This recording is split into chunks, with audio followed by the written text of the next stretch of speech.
Всем привет! Опять в мастерской собрались одни извращенцы. Ну, я, в общем, точу вот такую вот штуку. Вот она.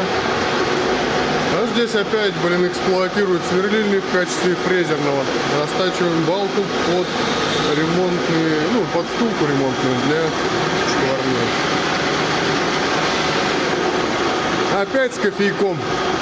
Ты без него никуда.